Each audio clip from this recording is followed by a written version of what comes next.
आपको पता है हमारा दूसरा और फैसला कुन टेस्ट मैच चल रहा है, लेकिन साथ ही साथ हमारे पास कुछ अनाउंसमेंट्स भी हैं और पाकिस्तान व्हाइट बॉल स्क्वाड का ऐलान कर दिया गया है और कुछ लोगों की वापसी हुई है। भाई बाबर आजम की वापसी की इत्तला है और नसीम शाह भी ऐसा बताया गया है कि स्क्वाड में वापस आ रहे हैं। सो या दैट्स द लेटेस्ट। आपको बताना हमने ये है कि पाकिस्तान की व्हाइट बॉल सीरीज के लिए स्क्वाड का ऐलान कर दिया गया है। T20 इंटरनेशनल के लिए 15 रुकनी स्क्वाड है, वनडे के लिए 16 रुकनी स्क्वाड है जिसका ऐलान किया गया है। पाकिस्तान और जनूबी अफ्रीका के दरमियान T20 इंटरनेशनल सीरीज शुरू होगी 28 अक्टूबर से 1 नवंबर तक खेली जाएगी। ये तो हम आपको काफी दफा बता चुके हैं। श्रीलंका और जिम्बाब्वे के साथ T20 3 मुल्की सीरीज 17 से 29 नवंबर तक रावलपिंडी और लाहौर में खेली जाएगी। We are also looking forward to that. Pakistan white ball squad का ऐलान फाइनली अब कर दिया गया है। पाकिस्तान स्क्वाड का ऐलान साउथ अफ्रीका के खिलाफ T20 और वनडे सीरीज के लिए किया गया है। वनडे के कप्तान इससे पहले आपको पता है तब्दील किए जा चुके हैं। श्रीलंका के खिलाफ वनडे सीरीज और ट्राई सीरीज T20 टूर्नामेंट के लिए यही स्क्वाड बरकरार रहेगा। सो अभी कंसिस्टेंसी जैसा कि पहले बताया गया था प्लान में शामिल है, चाहे वो T20 के कप्तान हो या फिर टेस्ट के कप्तान हो।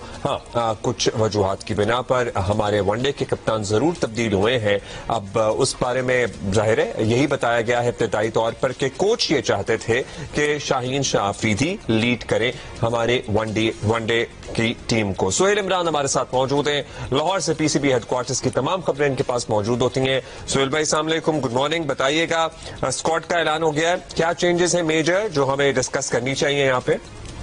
जी वालेकुम अस्सलाम अब्दुल्ला। सबसे बड़ी खबर तो यह है कि बाबर आजम जिन्होंने गुज़श्ता बरस दिसंबर में अपना आखिरी T20 मैच साउथ अफ्रीका के खिलाफ साउथ अफ्रीका में ही खेला था, उनकी T20 स्क्वाड में वापसी हुई है। जब भी कोई भी स्क्वाड अनाउंस होना होता था तो वहां पर क्वेश्चन यही होता था कि क्या बाबर आजम दोबारा T20 स्क्वाड में शामिल किए जाएंगे या नहीं किए जाएंगे हर प्रेस कॉन्फ्रेंस में। और आज वही हुआ कि एक मरतबा फिर बाबर आजम को स्क्वाड में वापसी हुई, जिसका की परफॉर्मेंस रही थी खासतौर पर टॉप ऑर्डर और उसके बाद मिडिल ऑर्डर की परफॉर्मेंस रही। एशिया कप में उसके बाद जरूरत महसूस की गई कि उस तरह का एक स्टेबल बैटर जरूर चाहिए जो कि इनिंग्स को आगे लेकर बढ़ सके और इसी वजह से बाबर आजम दोबारा स्क्वाड में वापस आए हैं। एशिया कप का जो स्क्वाड था और जो वहां पर जो सीरीज हुई थी उसके लिए 17 मेंबर्स का स्क्वाड अनाउंसमेंट किया गया था, लेकिन अब 15 रुकनी T20 जो स्क्वाड है जो साउथ अफ्रीका के खिलाफ सीरीज और ट्राई सीरीज जिम्बाब्वे श्रीलंका के खिलाफ होनी है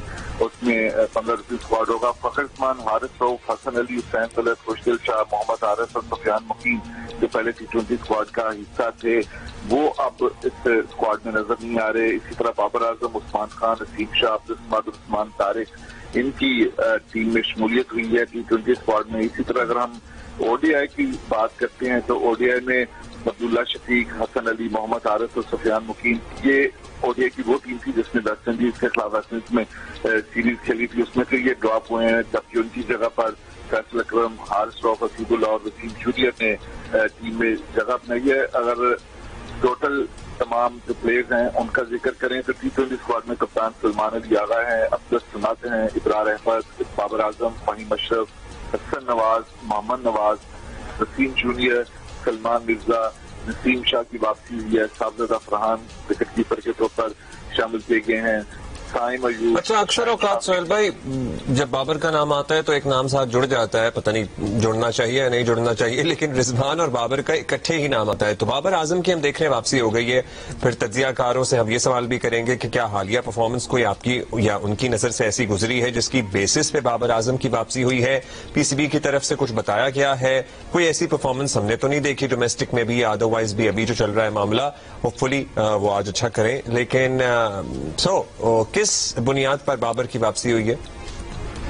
अब्दुल्ला बहुत ही वैलिड क्वेश्चन है। जब माइक हैसन जो थे, जब अनाउंसमेंट हो रही थी 17 मेंबर स्क्वाड की यूएई में होने वाली ट्राई सीरीज और उसके साथ जो एशिया कप खेला जाना था, तब उनसे बात हुई थी तो उनका ये कहना था कि कुछ एरियाज ऐसे हैं कि उनके ऊपर काम करने के लिए कहा गया है बाबर आजम को, और वो इसमें एक स्ट्राइक रेट की उन्होंने बात की थी, ऑन रिकॉर्ड ये बात की थी उन्होंने। माइक हैसन ने जो व्हाइट बॉल के कोच हैं और साथ साथ ये कहा था कि जिस स्पिनर का जो शोबा है स्पिन का, उससे उनको काम कुछ एरिया से काम करने के लिए कहा गया। अब यही माइक हैसन ही बता सकते हैं क्योंकि ये एलानिया के तहत टीम अनाउंसमेंट किया गया है अब सिलेक्टर्स या माइक हैसन सामने बैठेंगे तो उनसे यही पूछा जा सकेगा कि कौन सी ऐसी व्हाइट बॉल की क्रिकेट खेली है बाबर आजम ने, या सिर्फ मैच में देख के कि उनकी इंटेंट जो है वो बहुत अच्छी है और उन्होंने स्पिनर्स को भी खेलना अच्छे तरीके से सीख लिया, या जो वो म्यार उन्होंने एरियाज में इंप्रूवमेंट का लिए दिया था माइक हैसन ने